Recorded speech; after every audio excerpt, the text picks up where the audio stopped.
Hi, I'm Coach Chuck on behalf of the National Free Flight Society, or NIFAS, Youth Development Program, and we're starting a series of helpful videos on various parts of building and flying indoor rubber-powered planes. Myself and Coach Brian have helped on the Science Olympiad forums as well as on Hip Pocket for a number of years, and we've identified some areas that are consistent shortcomings in student understanding on building these planes. This first video we're going to focus on building a balsa wood prop, and the reason this comes to the forefront is we're considering a postal contest focused on the scraps airplane. This is a small indoor airplane suitable for flying in your living room. This particular one weighs a half a gram. We're going to have two classes, a half gram and 1 gram. Building that light, the propeller needs to be extremely light, and the plastic options that are on available commercially are going to weigh more than the entire plane. So the intent today is to build a prop like this. As you can see, we've got balsa wood blades that have to be formed to shape. We have a balsa wood spar, and then we have the prop shaft. All of that needs to be shaped and put together. Here's another example prop. This is for a limited penny plane. It's a 12-inch span on this prop, but the same construction. We have blades formed from balsa with an airfoil, and it's a helical pitch, meaning that as you get out to the tip, the pitch gets flatter. This has a basswood spar instead of balsa for more strength, and a slightly larger diameter prop shaft.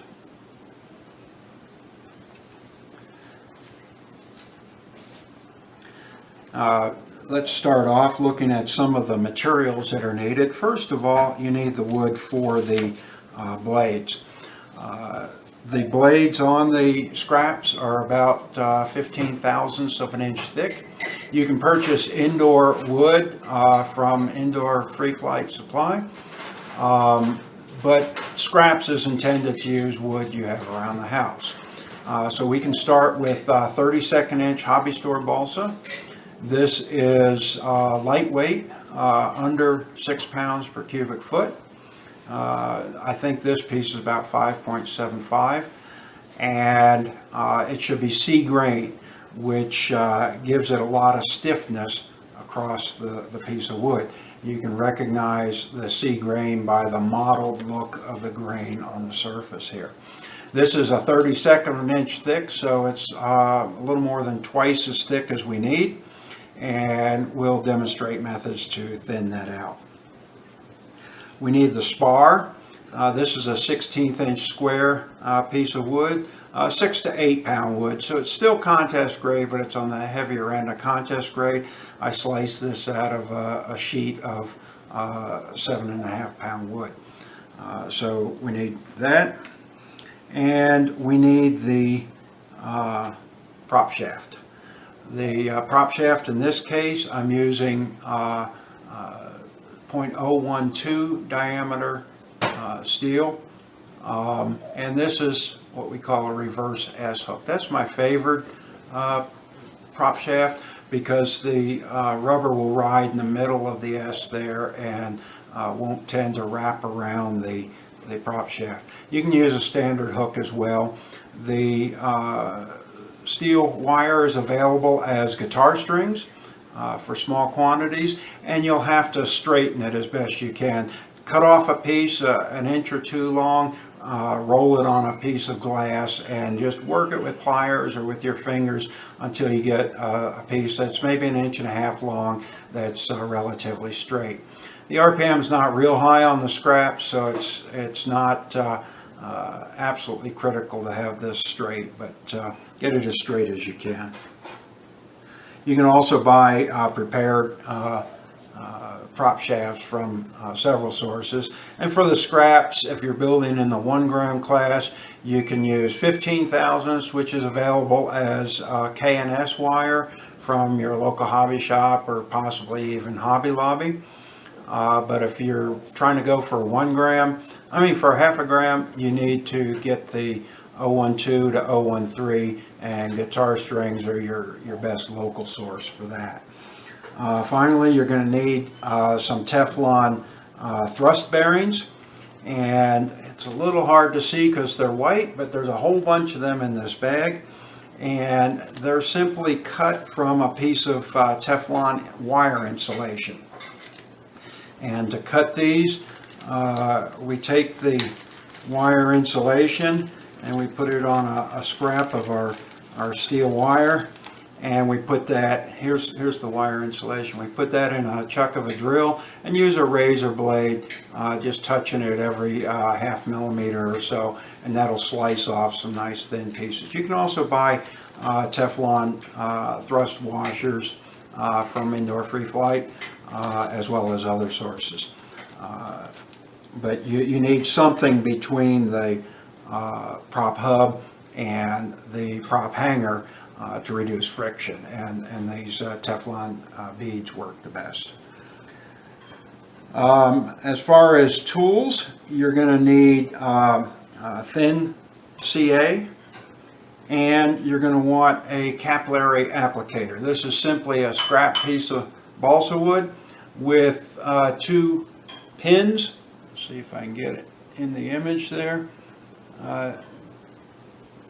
2 pins diagonally into it and almost to where their tips touch, maybe a ½ millimeter or less between their tips, right out here, and that allows you to pick up a fraction of a drop of CA. You never want to pour the CA in directly from the bottle. We need a sanding block, and this is just a scrap of 1x2 with some fine, say 220 grit sandpaper glued to the block. And I've got a second one here. You can't have too many of these. And I've got blue tape on them to sand to certain thicknesses. And we'll take a look at how that's used in just a bit. We need a smooth surface. I use glass from the back window of a pickup when we changed out the glass for a sliding window. But any sheet of glass, 1/8 to 1/4 inch thick, works well. We need a prop form. We need to shape the blades, and this is my preferred prop block. This is printed from a 3D printer, and it is a 10-inch pitch. So we have a 5-inch diameter prop. I'm going with a 2-to-1 pitch to diameter ratio. And this also has the camber of the prop built into it. This is available on GitHub.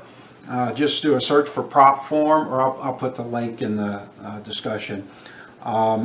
This works well. You also want a scrap of, this is 32nd inch wood, that you can form to the shape of the prop block and use this. I labeled it cover, and it literally covers the blades.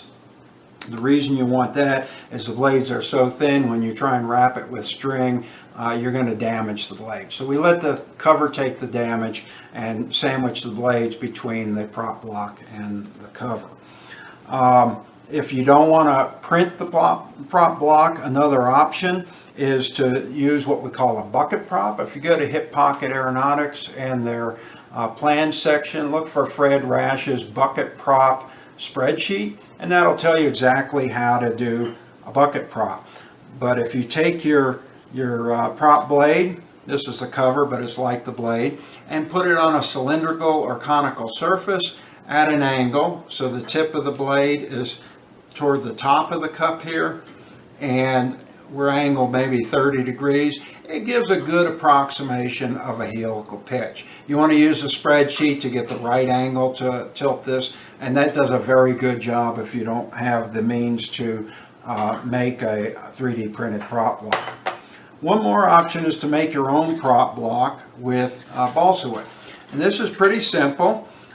we have a balsa wood base, and then we have 3 different heights of balsa wood strip here. And I think the first one's a 1/2 inch, second one's an inch, and the third one is an 1.5 inches.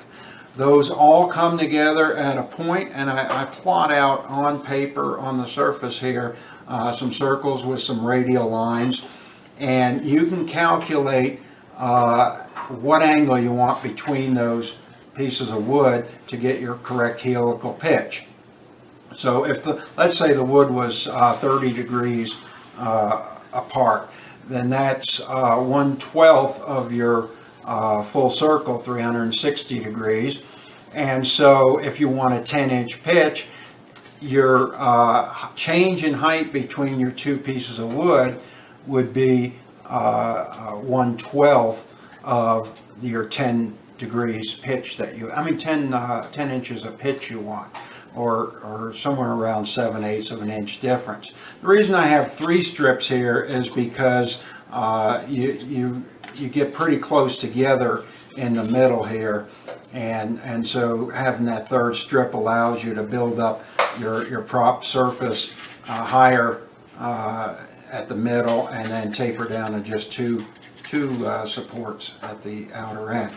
Once you get those 2 or 3 supporting pieces of scrap wood glued vertically, and I've got a piece here to hold it vertically, then you can start taking strips of wood. These are about an 1/8 inch square, and just start laying them on there and gluing them with CA. I use thick CA for this.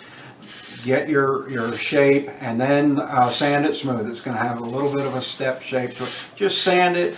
I put some varnish or some epoxy on the surface here just to harden it up a bit, and then I drew a line right along the lowest of my supporting pieces of wood here, and that line is my spar line. On this built-up prop form, your core to your prop at any location is a straight line because we built it out of straight segments of 1/8 inch square balsa. So this doesn't build a camber into your prop, but you can take a piece of balsa about an 1/8 inch thick. In this case, this is for the LPP. Actually, this is for a Science Olympiad one of the years. And you simply round that out, make an airfoil shape on the top of that, and then go ahead and put it on the prop block, form it to shape like we'll do with the prop blades in just a minute. And then you can tape that down to the prop block, and that gives you your camber or your airfoil to your prop blade. So you'll want to do that if you have a method that's making a flat surface for the prop. One thing you'll notice on both these props, the LPP as well as the scraps prop, is most of the blade area, or all of the blade area in this case, is ahead of the spar. The spar is right at the trailing edge of the blade, and that's done on purpose. That makes this a flaring prop. As the prop tries to turn harder, the aerodynamic loading on it makes it go to a higher pitch. If you build the prop symmetric along the spar, then that won't happen, and that's fine for high ceilings. But for low ceilings, you want some flare to try and absorb a little more energy or a little more of the torque when your rubber is just starting out, and then later in the flight it'll relax down to the design pitch and be a better match to the rubber throughout the flight. So I'm a fan of these flaring props, but you can also make a fully symmetric prop. You also want a pitch gauge, and we're going to use the pitch gauge for assembling the prop together. This particular pitch gauge is one that I made some design and posted it on Thingiverse. So it's available for download, again, if you have a 3D printer. And you're going to need a little bit of hardware. You're going to need a knob here to tighten it, and you can set any angle you want on it and snug it down. It's got holes to set up the prop shaft support at 1 inch, 2 inch, 4 inch, and 6 inches from the protractor. For the scraps, we'll use the 2-inch position. You want to be toward the outer end of the prop because that's the part of the prop that's doing the work. And typically you're going to be somewhere, depending how close to the outer end of the prop you are, you're going to be somewhere around 40 to 45 degrees on the pitch gauge. So I like that one. I designed it and made it available. Another option is something like this. This is modeled after one that's available from Freedom Flight Models. I think J&H has something similar. But this is just a protractor I downloaded online, and it's mounted to a piece of plywood, 16th inch plywood. Another piece of 16th inch ply supports it, piece of scrap wood going back, and then we have a small stand here for mounting the prop shaft. And the prop shaft goes into this groove and holds the prop like that, and then we put a clothespin on to hold it into that groove. Then you can rotate this to measure it, or you can place a clothespin on it to lock it in to where you're trying to set it up. So this works well, or the printed one works well.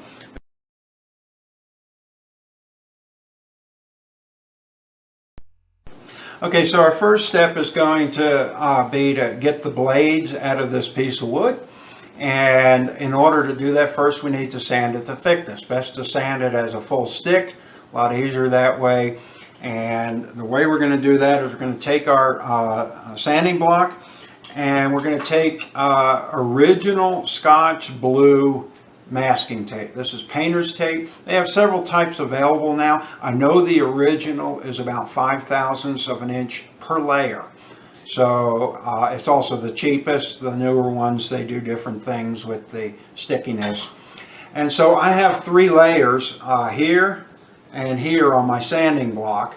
And the 3 layers makes it 15/1000ths. You can see it marked 015. Over here I have 025, so I have 5 layers, but today we're going to use the 15/1000, so 3 layers, and enough space between them to fit your balsa.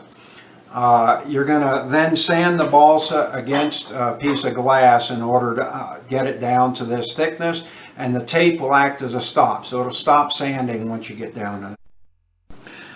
The first thing we'll discover when we try sanding down to as thin as 15/1000ths is the balsa gets very fragile. So we're going to do it in a particular order here in order not to crush the piece of balsa. Again, we have our 15/1000 section there. I've also got the 25/1000s here. I don't want to sand a 25/1000, so I'm going to make sure that part is off the table or off the piece of glass. And I've just got my 2 sections of 15/1000s on the table. Now, rather than sanding the entire piece now, I'll just sand the very end of it. I'm going to take short strokes. If you go off the end, you're going to crush it. So you want to sand maybe in circles here, but sand until it stops sanding, and you want maybe 3/4 of an inch wide sanded at the end of the piece of wood. What this will do is allow you to tape down the end of the piece of wood, and that will make it a lot less susceptible to crushing once you get a couple inches sanded. You're probably going to break a lot of balsa starting out doing this. Okay, there it stops sanding. You can feel it not dragging as much once you get to that point, and that end is now about 15/1000ths thick. This thickness measurement tool is available at Amazon. It's not necessary, but it sure comes in handy. It's maybe $20 or so. And I've removed the spring. You can open up the back, take the 4 screws off, and you'll see the spring you can just unhook, and now just gravity will hold the plunger down. And that way it don't crush the wood.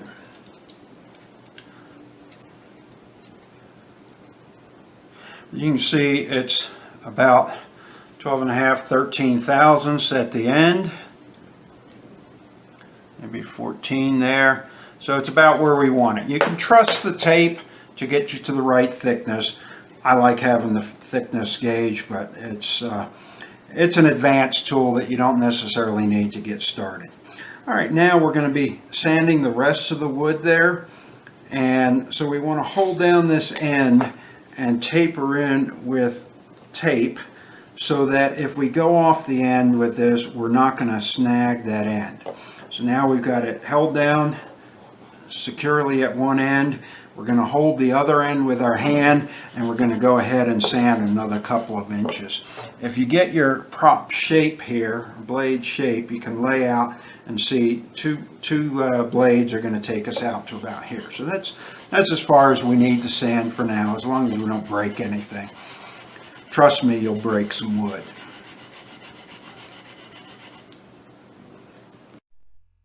Okay, I've finished sanding it, and the last stroke I took, I caught this end of it. I went ahead and sanded the whole thing, and you can see I buckled up the whole piece of wood. This is what we were trying to avoid, but it happens. Now, if we lay this on, we can see if we can get a full blade there, and we can get a full blade there. So it's not the end of the world. It's a waste of some balsa. We're at 15 there, 20 or so there, but we're 15 here. We're closer to 20 in here, so I'm going to sand just a little bit more.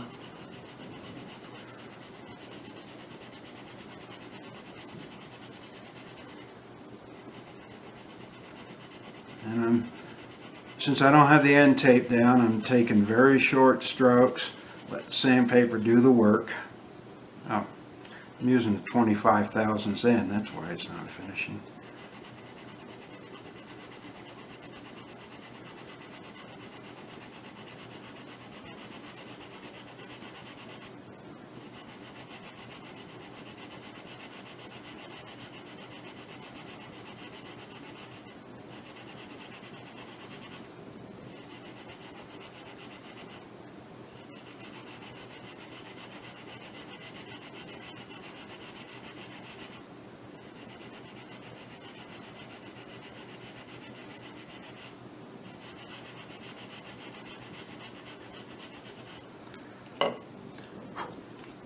All right, check it out.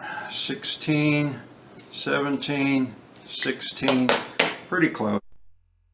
Okay, next we want to mark our prop blades, and especially for the flaring props, I like the grain to go lengthwise along the blade. So we'll lay the blade on there. This is a gel pen. You can also use a fine line Sharpie. You want something that you can just lightly drag on the wood and it won't cut into the wood. My preference is a fine line Sharpie, but I didn't see one in the toolbox right now, so I grabbed this. I've got marks on my layout template there for the excuse me, the spar line. So I'm going ahead and marking that. And here's my broken piece. We'll go ahead and find the best location to get a blade out of this.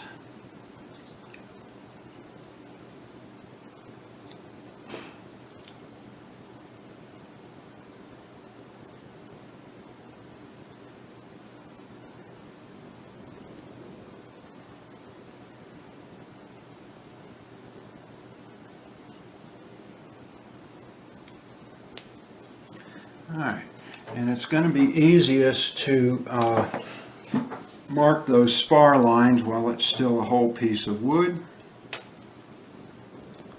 Go ahead and do that.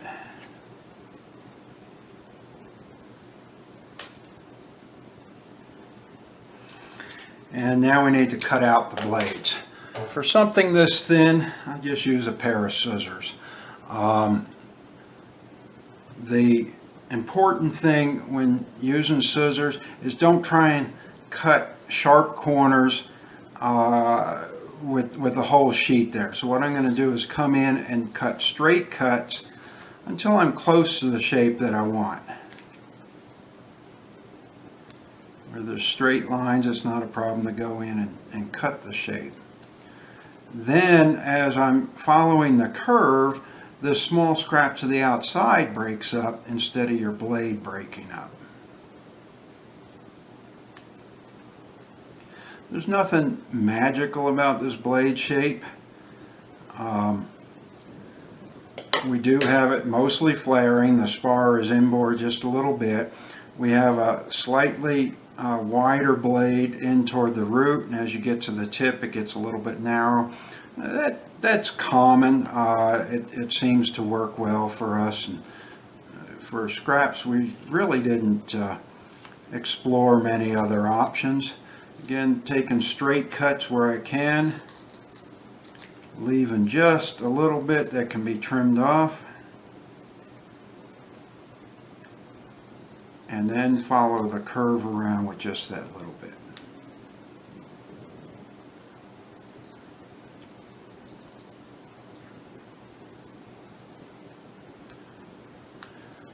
Once you have your two blades, you can put them together, and it's more important that they be identical than that they fit a certain shape. So I'll put them together, hold them together, and just lightly sand around the perimeter, just taking off the corners that the scissors made. Just give a nice pleasing outline to it.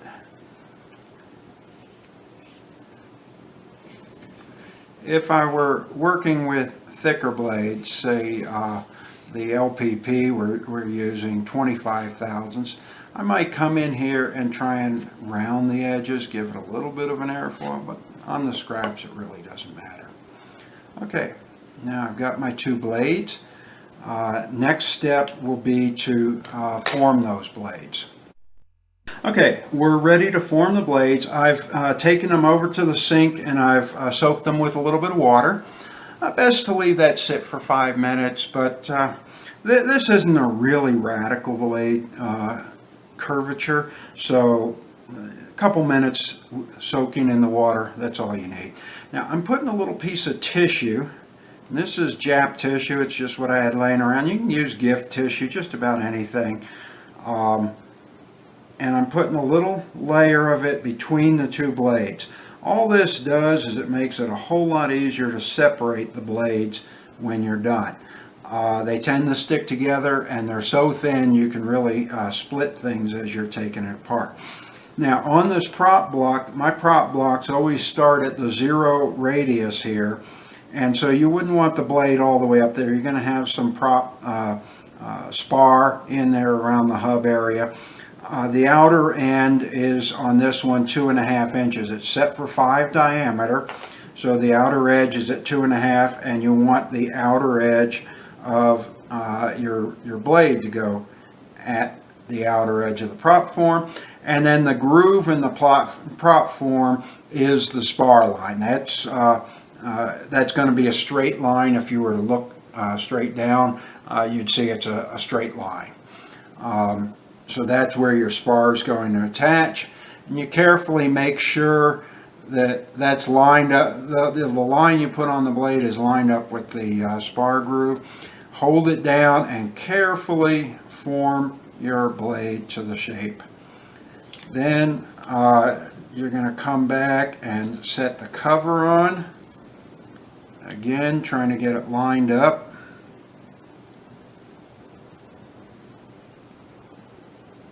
And then you can wrap it with string. I like pet wrap, but pet wrap you can only use once and then it goes bad. So we're going to use a rubber band here. The thing with the rubber band is it does absorb some microwaves, and I'm lazy. I cooked this in the microwave. You could leave this dry overnight. That's probably preferable. But I'm usually building with the kids, and we need the prop block. So we're going to throw it in the microwave. You want to throw it in a fairly low power. I usually do 3, maybe 4 on the heat level, and maybe 3 or 4 minutes, maybe just 2 minutes. Try it out on this, and then put it in a little longer if it's not dry.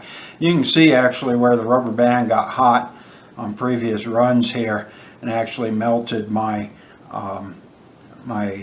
prop block a little bit. So you got to be careful, you don't want to overheat it, but the microwave is a quick way to do it. You can stick it in an oven at say 120 to 150 for a few hours. The microwave kind of steams the wood, it dries the moisture out quickly, and I think it gives a good shape to it. But if you're using plastic for the blocks, you got to really be careful you don't overheat it.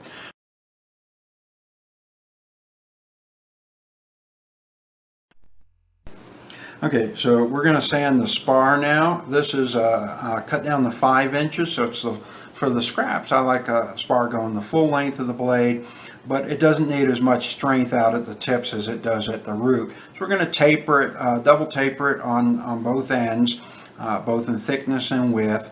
We've marked the very middle so that we don't sand that at all. Okay, this is a replacement part of the original video. What we want to do on this spar is to taper it from the center, where it's a 1/16 inch square, out to the tip at about 25 thousandths thick in both the width and the height. And in fact, when we join it to the blades, it's going to be easiest if this is actually rounded as well as tapered. So it'll be like a large toothpick. In reviewing some online videos from Mike Curda, a free flight expert, he presented a method that works a lot better than my method, so I've gone to using that. What we have here is a tool that's very simply a couple pieces of, this looks like 3/16 balsa with some medium grit, say 220, 150 to 220 sandpaper glued to one surface, and it's as long as the spar, maybe a little longer in this case. And on one of these I've glued 2 pieces of 1/16 inch square balsa, could be basswood, and at the other end I've glued a piece of 25 thousandths thick as a stop. Then when I put these two together, we end up with a tapered slot here, 25 thousandths at one end, 60 thousandths at the other end, and we can simply take our spar and insert it in, and I like to insert it in on the diagonal, so it's going to sand on the high points. And then I very loosely hold the 2 pieces together. I don't clamp them real tight, but we start coming in and out to knock off that corner. And then we can rotate it 90 degrees, come in and out a little more to knock off that corner. And then most of your sanding happens on the in and out motion, but you want to keep turning it so that you get a nice round toothpick shape rather than developing flats perhaps at a different angle. I'm not clamping it very tightly, just clamping it loosely and rotating it as I'm coming in and out. And as it sands, it's going to close up some. You're going to get you don't want to sand it by rotating like this. You want to sand it by coming in and out. And as it starts to get loose in there, you can go a little deeper in, and you want to get until this point that you've marked in the middle is just going in. So we just keep turning it, sanding it, turning it. You want to constantly be turning it, sanding it in and out.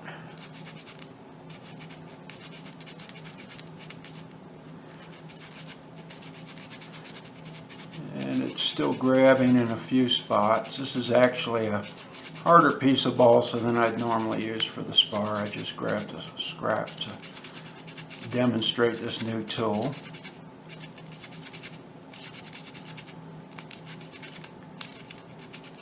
And it's still grabbing in a few spots. And as you get close to the end, you can hold a little tighter, and it's still grabbing in a few spots.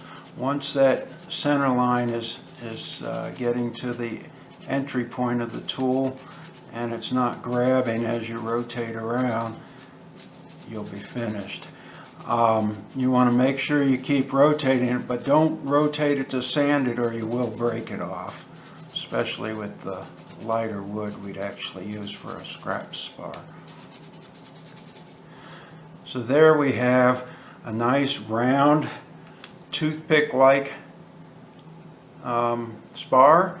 It's about 25 thousandths at this end, and it's still about 60 thousandths in the middle.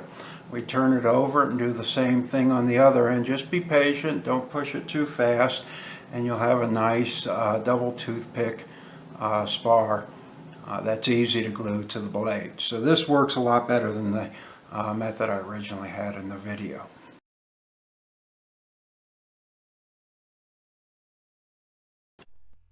Okay, next thing we're going to do is we're going to make a hole for the prop shaft. And I'm just putting this on top of some scrap wood. Hold it down with 2 fingers.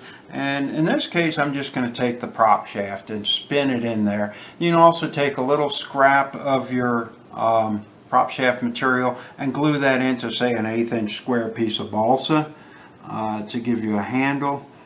But with this small of a piece, I can just drill it in. And if it was basswood, I would definitely want to have a handle on it. But that gets the prop shaft through. Let's see if I can get it focused there. Gets the prop shaft through. You want to make sure it comes in and out centered on the piece of wood. Okay, our next step is to get the right length between the elbow on the prop shaft and the surface of the spar. And for that's going to depend on your prop hanger. For my prop hanger, I want about 12 or 13 millimeters. So I will press that. Let's see if I can get it. Press that in and measure it. Press it in a little more. And that's at 13 there. Carefully hold it such that nothing moves. Let me zoom out a little bit. Okay, now with the prop shaft perpendicular to the piece of wood, I'm going to grab with a pair of needle nose pliers, and I'm going to grab perpendicular to the prop shaft like this and perpendicular to the spar, so like this. So it's forming the third axis, and I've got a good grip on it. I don't want the pliers to move at all, but I'll slide the piece of wood away, and then I'll come in here and I'll push with my thumb to get a sharp 90 degrees right against the plier. You don't want to curve this part because that's your prop shaft. You want to get this angle in the wire right at 90 degrees. And that looks good there. Now you want to cut that off.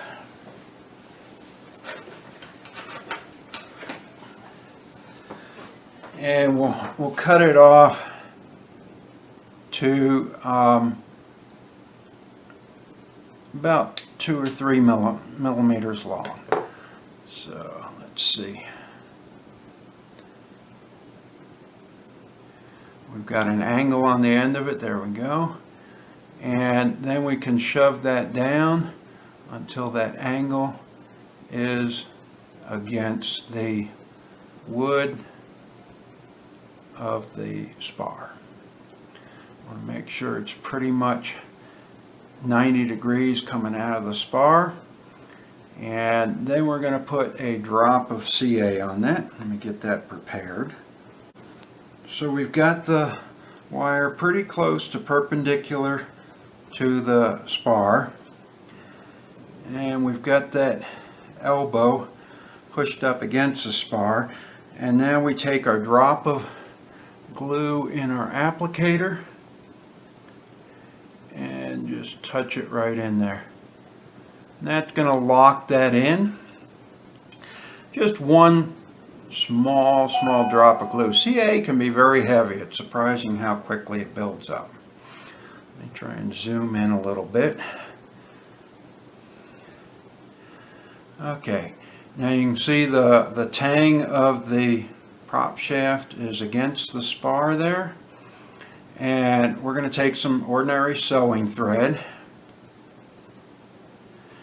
and we can hold it with one hand against the spar. Let's see if we can get it in the field of view here.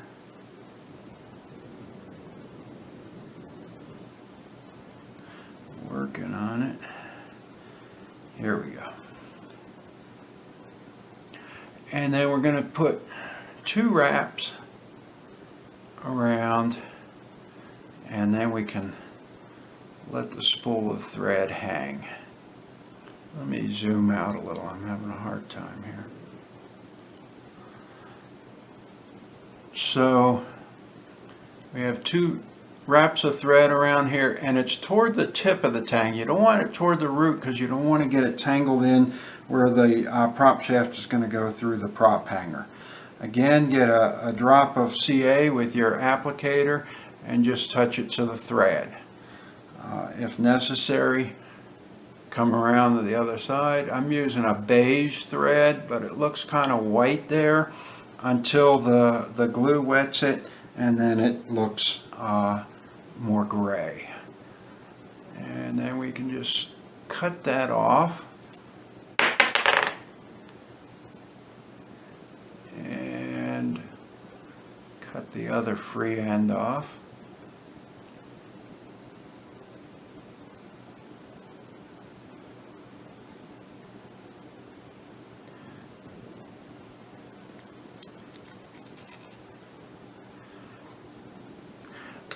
And then what we can see here, let's see if we can get it to focus. We've got a wrap of thread out toward the outer end of that tang, and that just locks it in, and we don't have it getting into the corner here with the prop shaft where it's going to tangle up with the prop hanger. So now our spar is pretty much done. Let's zoom out again. And now we need to set up to put our blades on. At 2 inches, we're going to set our blade to 40 degrees. So we've got it locked in already at 40 degrees. And we're going to put the prop shaft into the prop shaft holder. And it's held in with this spring piece of wire. We can, let me go ahead down to closer to 0 degrees. We can turn the prop shaft around completely and make sure that the spar is passing over the protractor at about the same height on each side. If it's not, you can carefully bend it. It means you're not quite square at your prop shaft. Set it back to 40 degrees. Now we're ready to attach the blades. Okay, we got our blades out of the microwave. We take the rubber band off, and here's our blades nicely curved. And one came off with a piece of tissue. The other one could have used a piece of tissue between it and the cover, but it's coming off. There we go. Now, we know we want 5-inch diameter. We know that from the prop shaft here to the outer edge of the protractor is 2 inches, which gives us a 4-inch diameter. So we want to come in a 1/2 inch on each of these.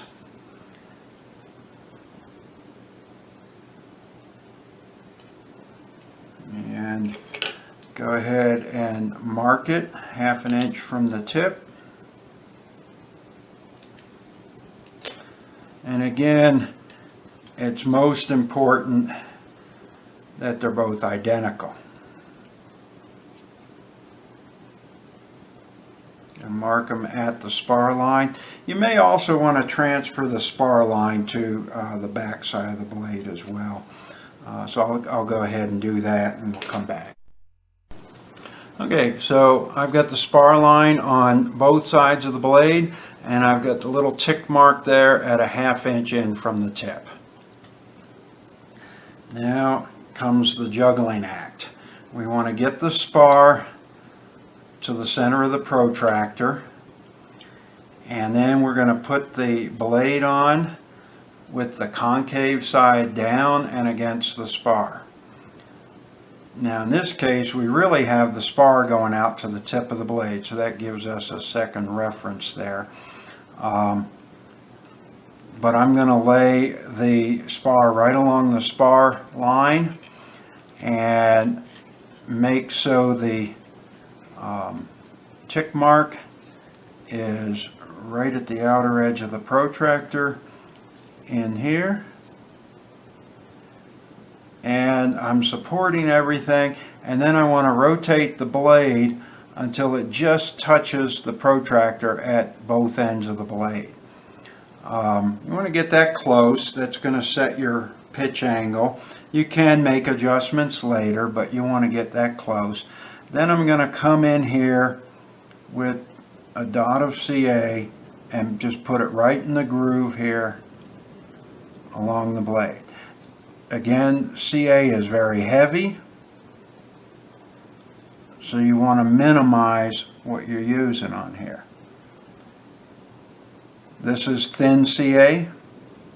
I don't use thick CA for anything. It's liquid lead. I know other people do, but when you're working on something that's going to only be a 1/2 gram, you can easily put a 1/2 gram of glue on it if you're using thick CA. Okay, so we get that blade on. Now we can pull the blade, the prop off, and then put it back on, because the spar won't make it past the protractor if you don't do that. And we'll repeat for the other side. Make sure the fat end of the blade is going in toward the hub, and the thinner end is out at the tip. So again, I'll stand up, see if I can get an angle on here. Laying the spar along the spar line and getting that tick mark right at the outer edge of the protractor. This takes a little practice. You don't want to press with a lot of force here and take the camber out of the blade, because then you'll have the wrong angle on it.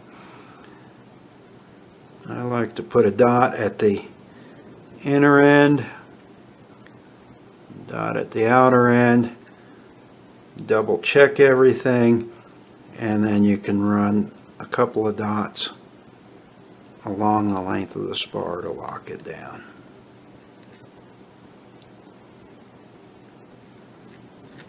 And if you try and do this straight out of the bottle, you're going to get way too much glue on it. You definitely want one of these capillary applicators. Real easy to make.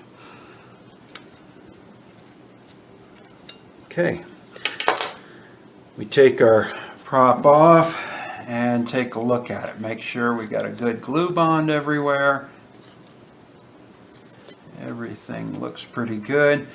And our spar is just a little bit long. We're actually a little, we probably could have used the tip of the spar to set the length. We set it a little bit inside of that, so this prop is a little bit undersized. That's fine. We'll just clean up that spar.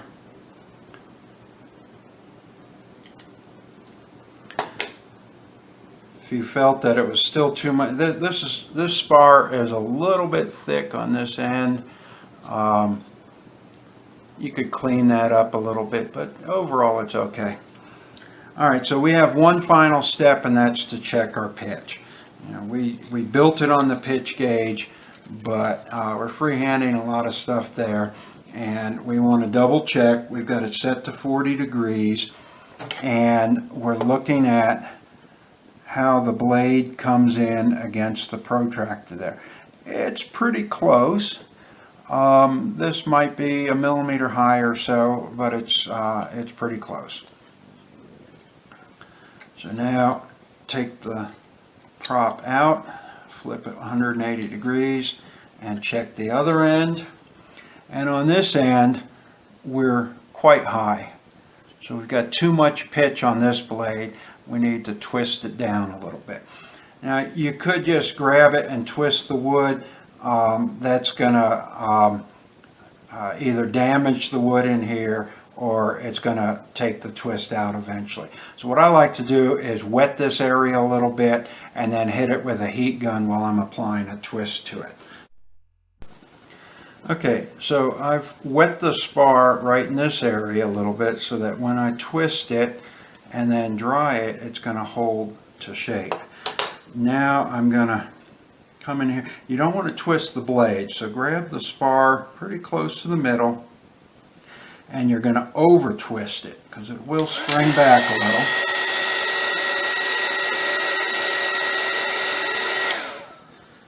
And then careful not to melt your pitch gauge.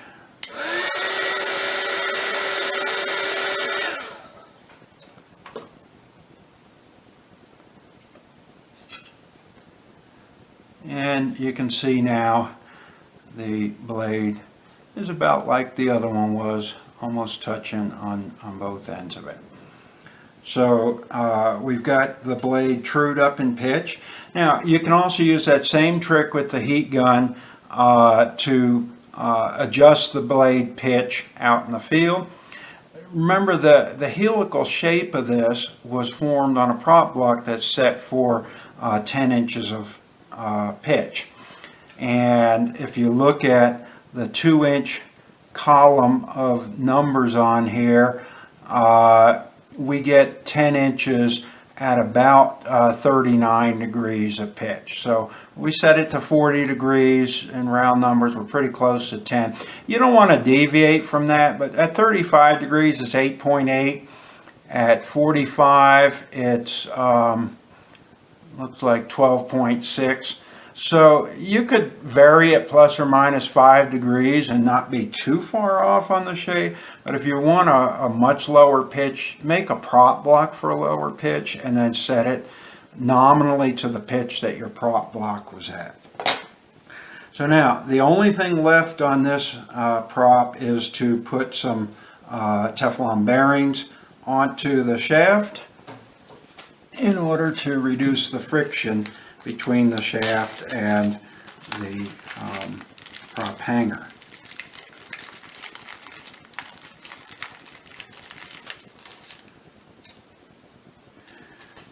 These are a super pain, and this is where you might want to wear some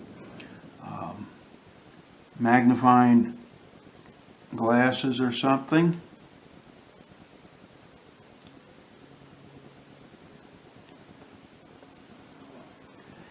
If you can get a piece of Teflon picked up, then you're going to just feed it on. I got lucky that time. Feed it onto the shaft, and you want 2 pieces of the Teflon bearing material on the shaft. That's going to minimize your friction. So you have Teflon sliding on Teflon, and you can see I really did get lucky on the first one. My eyes are not as good as the kids' eyes. They can put these things right on. Okay, I got the second one on there.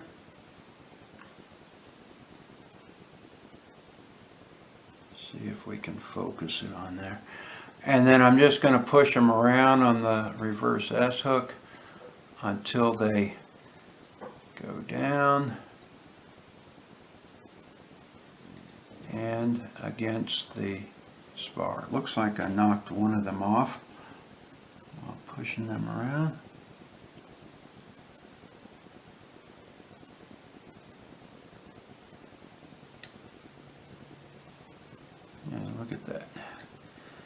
them both on there. So we got 2 Teflon beads up against the prop.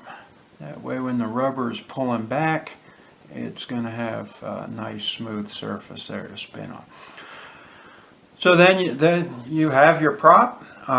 You can make variations of the prop. Again, if you're going to vary the pitch a lot, you're going to want to adjust the helical shape of the prop as well. If you're using a prop block, that means forming a different prop block. If you're using a bucket prop on a cylinder or on a conical shape, you're going to want to rerun the spreadsheet to find out what angle on what size cup or cylinder will give you the closest to a helical shape. But there you have it. If you enjoyed this video, let me know in the comments. If there's things you'd like changed about the video, it's easy enough to edit. Let me know that in the comments. And if there's something else you'd like to see in a construction article, put that in the comments as well. If you enjoy these videos and you're getting something out of them, I would encourage you to join the National Free Flight Society. Not only will you get a very fine magazine, but we're putting together a lot of tools to support youth in the hobby. And they also have some scholarships available for members. So I encourage you to look at that for membership. Look at every chance you can to compete, especially for our youth.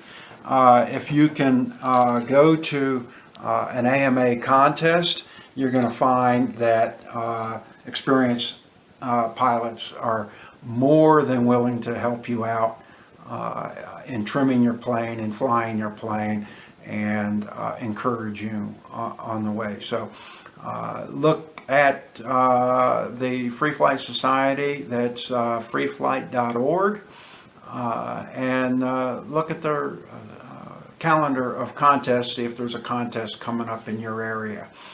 We'll also be putting together a mentors portal to match students up with NIFAS members as mentors in their regional area, so that can help you with some hands-on assistance. Hope you enjoyed it, and thank you for listening.